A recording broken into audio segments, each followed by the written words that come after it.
guys, welcome back to my channel. If you're new here, my name is Emily. This channel is a vlog style about me, being a mom of 2 kids, all that good stuff. But today in this video, I'm going to be talking about what it's like being in school while working full-time and being a mom and wife full-time, and my experience attending WGU, which is Western Governors University. So I'm going to just go ahead and jump right in. I have been attending Western Governors University for a little over a year. I actually started January 2020 with the mindset that I was going to go and get my bachelor's in human resources. Well, I did a whole year and decided that I wanted to pursue teaching instead for elementary education. So I have switched my degree actually this year, January 2021, and I'm basically starting all over because not many courses transferred. So I'm starting fresh, starting a new bachelor's program. So a few things that I wanted to discuss was just some of my experiences, some things that you may want to know if you're looking to attend Western Governors University. And yeah, so I'm gonna just jump right in. I have a notebook down here, so I'm gonna be looking at that just so I know what I'm talking about. First thing, so like I said, my goal was to get a bachelor's in human resources, and then I decided to switch to education. The main thing for that is I've actually been working in an elementary school for 2 years, and my job is a kindergarten aide or a paraprofessional, and I wasn't sure how I felt about it when I first started, but I actually love it. So that's one of the big things that pulled me to switch my degree. My sister is also a elementary teacher, so she also kind of just, by sharing her experiences has also kind of pushed me into wanting to pursue an education degree. The accreditation, I think this is really important. I don't know the title of the accreditation, but I can say that from what I've read and what I've heard, it is an accredited school. I know someone personally who got their teaching degree from Western Governors, and she now has a job, so it must be accredited enough to get a job, and that was all that was important to me.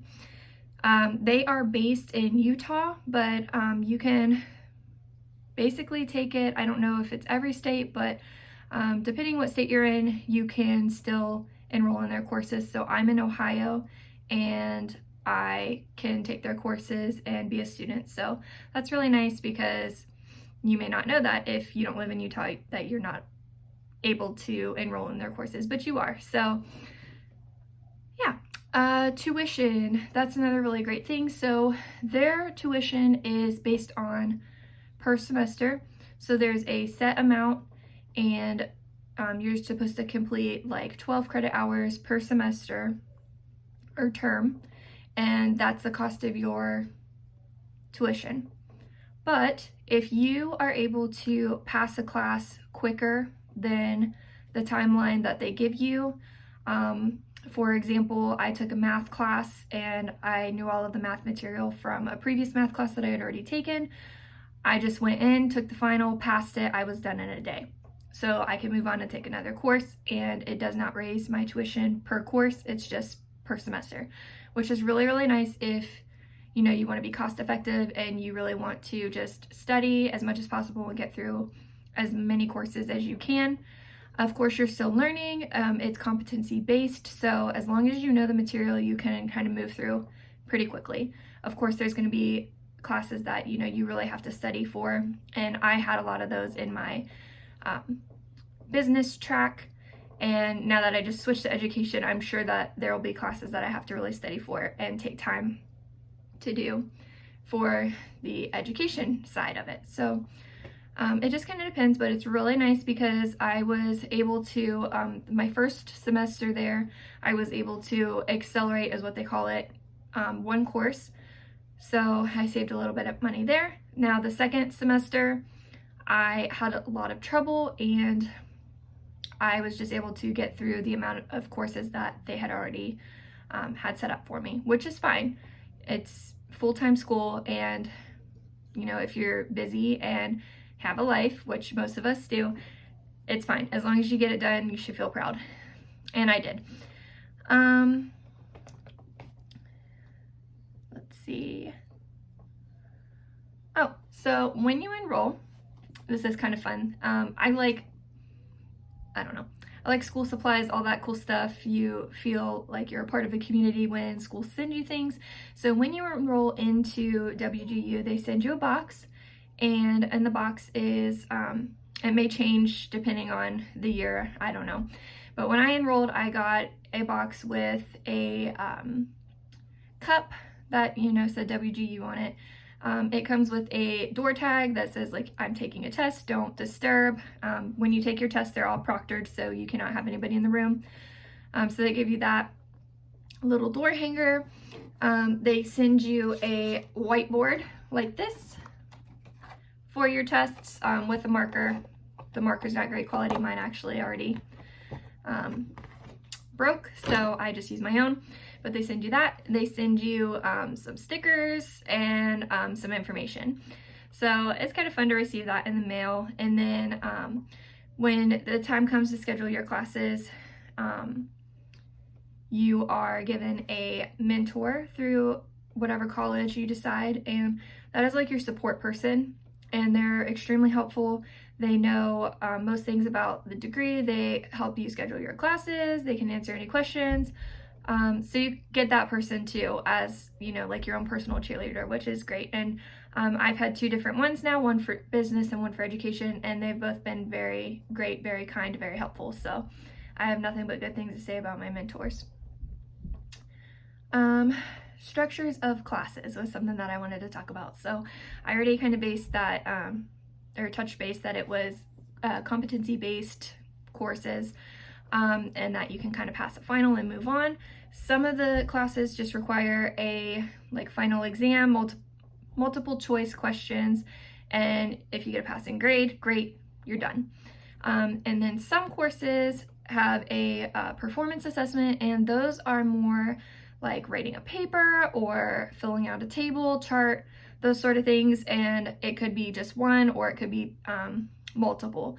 Like the history class I'm taking right now, there's 4 different ones that I have to submit in order to pass my history class. So it kind of varies, but it's kind of nice because I was thinking about it. I was like, I'd rather just take a multiple choice test and be done.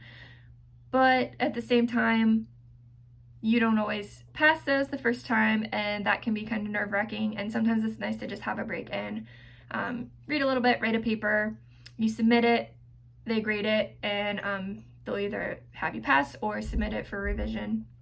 And then you revise it, send it back, hopefully you pass the second time, and then you're done. So it's been really great. I have, once again, nothing bad to say. Business college versus teachers college, I don't have a lot to say about that just because I am very new to the teachers college, but as far as the business college goes, you take your courses, you do a capstone project, that's about it. There's no like internships or anything like that. Now with teaching, as most of you know, you have to do like a student teaching portion. My degree is actually for dual licensure for elementary education and special education, so I'm gonna have to be doing student teaching in just an elementary ed, gen ed classroom, and then also in a special education classroom. So there is, classes that you have to pass, tests that you have to pass, student teaching, and then you have to apply through your state for your licensure. So it's a little bit more. It also costs a little bit more too. I wanted to point that out. I didn't know. I thought everything kind of cost the same, but business is one of their cheaper programs and teaching is one of their most expensive programs. Honestly, the cost isn't that different in my opinion, but it is a little bit more. That is about all of the information I have right now. I would love to answer any questions though that anybody has about WGU. I did actually want to touch base on how I study just because my life is a little hectic. Like I said, I am a mom of 2. I have a 3-year-old and a 2-year-old, so very busy there. I am married, so it's important for me to spend time with my husband and do my wifely duties, even though we're a team here. I work full-time and I go to school full-time. So the best time for me to do my school is at night when the kids are sleeping, or during nap time. Both my kids are great nappers, so I get a little bit of time there during the day when I'm not at work. But also just on the weekends, sometimes my husband will give me some time to do some schooling. Now, if I asked him, I'm sure he'd give me more time. It's not that he's like, no, you can't do your school. I just prefer to spend time with the family and then do it at night. But there is definitely opportunity for you to, work and do it when you would like to, as long as you put in the effort. And same with the proctored testing. They have testing up until pretty late at night. So if you want to take your test when the kids are in bed, you have that chance. But now I really am going to end my video, and I hope that you enjoyed this video. I hope it was helpful. Like I said, if you have any questions, please let me know, and I can either do a follow-up video on those questions or just reach out to you. But yeah, I hope you guys enjoyed this video. Please like it, give me some comments, questions, all that good stuff. Subscribe to my channel, follow my crazy little family, and thank you so much for watching.